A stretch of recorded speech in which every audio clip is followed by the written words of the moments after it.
मंदिर में फाइनली हो गया आर्यवर्धन और उसके साथ अनु का आमना सामना, जहां पे अपने चेहरे पे गुलाल लगाकर सामने आता है अनु के यहाँ पर आर्यवर्धन। लेकिन आर्यवर्धन को पहचान लेती है अनु और उसके चेहरे का गुलाल हटाती है और अपने मुंह में लगाती है और कहती है कि जिस रंग में आप रंगे उसी रंग में मैं भी रंगना चाहती हूँ। आर्यवर्धन सर ये देखकर दंग रह जाते हैं आर्यवर्धन की अनु ने मुझे पहचान कैसे लिया। और पीछे से आ जाती हैं आर्यवर्धन की माँ, जो कि आकर कहती हैं कि आर्यवर्धन ये लड़की कौन है, तुमसे इस तरह से बातें क्यों कर रही हो, तुमने अपने चेहरे पर गुलाल जो लगाया था इस लड़की ने क्यों लगाया। अब भाई आर्यवर्धन सारी बातें बताता है अपनी माँ को। उसकी माँ काफ़ी खुश होती है और कहती है इसका मतलब अनु तुम हो जिसको मेरा बेटा दिल दे बैठा, लेकिन वो अपनी बातों को कह नहीं पा रहा है। अनु ये सुन के इतनी खुश होती है कि उसकी खुशी का कोई ठिकाना नहीं होता है। वो आर्यवर्धन सर से कहती है कि माता रानी के सामने आप झूठ मत बोलिएगा, आप सच से बताइए कि आप मुझसे प्यार करते हैं कि नहीं, क्योंकि माता रानी ने मुझे और आपको 24 घंटे के पहले अभी 20 घंटे हुए थे और मुझे और आपको मिला दिया। इसका मतलब बात साफ है, मैंने आपसे कहा था अगर हम दोनों मिल जाएंगे तो आप फिर ना नहीं कर सकते हैं और ये माता रानी का आखिरी फैसला होगा। भाई उसकी माँ और मानसी के सामने जब यहाँ पर मिल जाते हैं अनु और आर्यवर्धन, तब आर्यवर्धन इस बात की गवाही दे देता है भगवान के सामने कि हाँ मैं भी तुमसे प्यार करता हूँ और मैं तुमसे दूर नहीं रह सकता हूँ।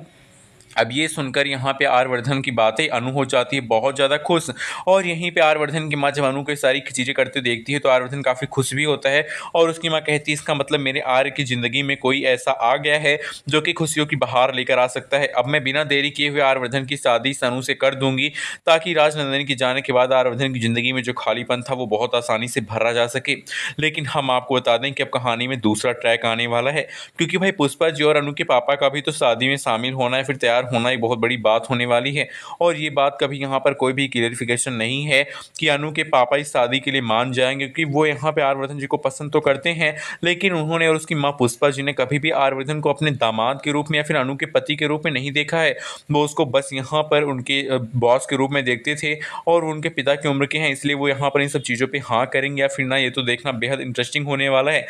आने वाला एपिसोड बेहद धमाकेदार होगा, क्योंकि अब यहाँ पर जब मीरा को पता चलेगा कि अनु और आर्यवर्धन के बीच में यहाँ पर प्यार की नई शुरुआत हो चुकी है और आर्यवर्धन ने ये चीज़ एक्सेप्ट कर ली है कि वो अनु से प्यार करते हैं, तब मीरा को लगेगा 440 वोल्ट का झटका। दोस्तों मैंने आपको पहले ही बता दिया था कि अनु जो है वो यहाँ पर आर्यवर्धन की जब करीब जाएगी तो मीरा इस चीज़ को देखकर यहाँ पर रह नहीं पाएगी, क्योंकि मीरा भले ही काम करती है उस ऑफिस में लेकिन कहीं ना कहीं वो यहाँ पर आर्यवर्धन से प्यार वो भी करती है, लेकिन वो यहाँ पर उस तरीके से प्यार नहीं करती है, वो दूसरी तरीके से प्यार करती है कि भाई उसको सारा प्रॉपर्टी पैसा चाहिए और आर्यवर्धन का नेम फेम चाहिए। लेकिन इस चीज़ को पाने के लिए पहले आर्यवर्धन के दिल में जगह बनानी बहुत ज़रूरी है, जो कि तुम नहीं बना पा रही हो। मीरा वो चीज़ बनाकर सिर्फ बैठी है अनु, और अनु और आर्यवर्धन के बीच में अब मीरा यहाँ पर दरार डालने की कोशिश करेगी, कुछ ऐसे बड़े बड़े कांड करेगी, कुछ ऐसी साजिशें रचेगी जिससे अनु और आर्यवर्धन का जो रिश्ता मजबूती पकड़ रहा है वो पहले ही धराशायी हो जाए और यहाँ पर रिश्ते की इमारत बनने से पहले ही गिरकर चकनाचूर हो जाए। आप बताइए कमेंट करके कि आप क्या चाहते हैं, मीरा और आर्या को एक होना चाहिए फिर अनु और आर्या को एक होना चाहिए।